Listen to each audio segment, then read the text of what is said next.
Yo, what up everyone? Welcome back to another video. Now in today's video, we're going to be talking about how to be more successful in Apex as a solo. Now, whether you're playing with your buddies and they get knocked and you have to clutch a fight, whether you're doing the no-fill option that's just been added, or you just solo queue and you just deal with the constant struggles of solo queuing in Apex Legends, everything I'm about to cover in this video is going to help you improve your game and help you be more successful. So without further ado, let's get into it. I've cut up a ton of clips where I've pulled off 1v3s or 1v2s or any fight that I really was disadvantaged in. I'm going to walk you through the decisions that I made in those fights to help you better understand how to be more successful in these scenarios. If anybody's new to the channel, I post a ton of Apex guides, news, and gameplay. So if you enjoy Apex content, this may be a channel you would want to subscribe to. The biggest component to pulling off a 1v3 is isolating your opponents. Now, you don't always have control over this, but sometimes you do. When I knock the lifeline in this fight here, I instantly know I have an advantage because although I'm still in a 1v2, I know that none of the opponents are going to get quickly revived, which is critical to me pulling this off. Also, playing a mobility legend like Horizon, Pathfinder, or Octane, where you're able to reposition quickly and heal, is critical. Once I reposition, take high ground, and then I'm able to crack this Revenant here, and then I'm just going to push. And once again, I isolated that to essentially 3 one-on-ones. I can pick up on pretty quickly if I'm going against 3 solos or if I'm going against a pre-made squad. One of the biggest ways to figure that out is how close in proximity are these guys playing to one another. Because if they're all holding hands and playing really close, it's going to be impossible to isolate your opponents. And more times than not, those are the pre-made squads. It's not impossible, however, but it's just improbable. So when you catch people on their own or isolated, you can usually bet that they are solos or duos and they're not playing in the most coordinated way. Once I isolated that Bloodhound here, I know I have to backtrack up these stairs, but it's important I keep line of sight on those 2 opponents. I have to back up, I have to heal, even though I did get a knock.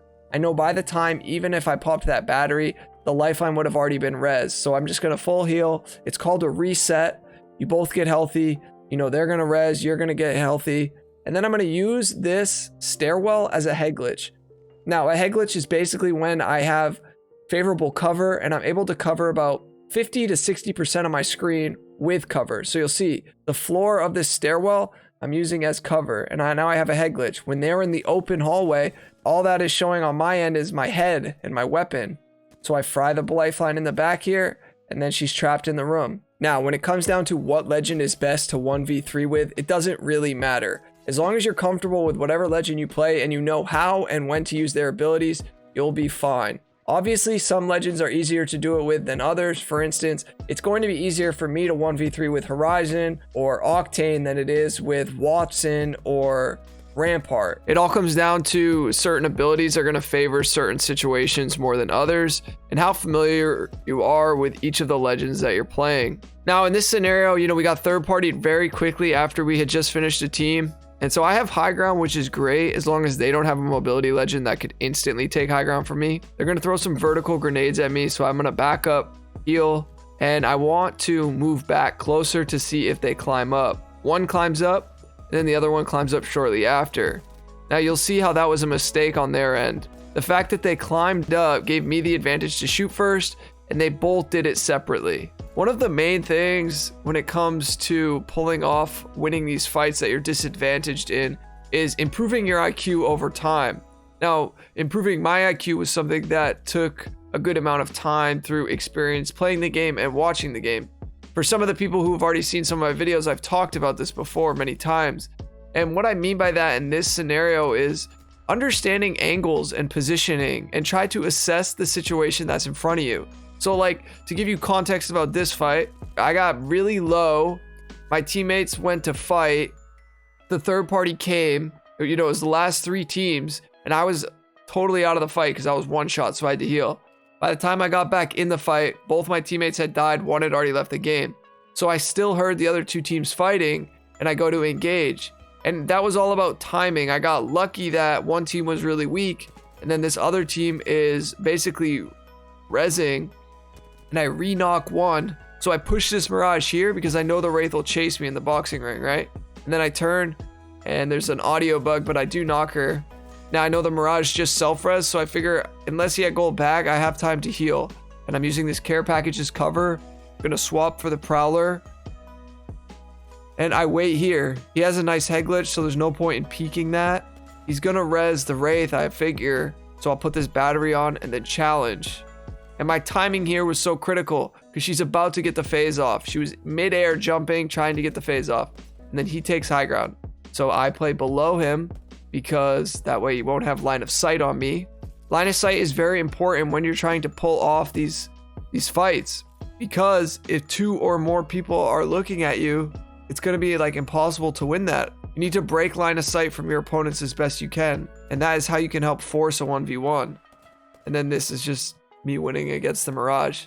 So timing and angles are very critical. Another fun way to improve, which is very challenging, specifically in trios, is if you're at the end of the dropship and a lot of people have already dropped and you feel like your team is going to just jump somewhere in Narnia and you're going to be stuck looting half the game because you're so far from any team, go ahead and launch solo. I know this tip will be really unpopular to some players, but in this game, for instance, my teammates were talking crap to me right off the rip for no reason. So I was like, all right, I saw a couple teams going hydroponics.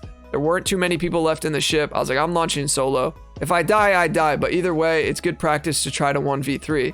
And I do end up taking out this squad just from outplaying them and forcing isolation. Repositioning, armor swapping, and hitting shots at the end of the day is what'll get it done. It's not something I do every game. I don't launch solo every game. But if you feel like you're solo queuing in a pub match and your teammates are going to bring you on the edge of the map and you feel like you're going to be stuck looting the whole game, don't feel obligated to do that, in other words, because I only have a certain amount of time to play this game and I got to get content at the end of the day. So looting for 10-15 minutes and not finding a team isn't going to get me any content. So that's just my perspective. As I said, I know it won't be super popular among some people, and that's okay. So when you're solo in a trios game, you have to be super calculated about when you're going to engage, because if you engage too early, if you're third partying and then 4 or 5 people are staring at you, you know that funny meme where 2 teams are fighting and then all of a sudden you show up and they just both look at you like, hey, what's good?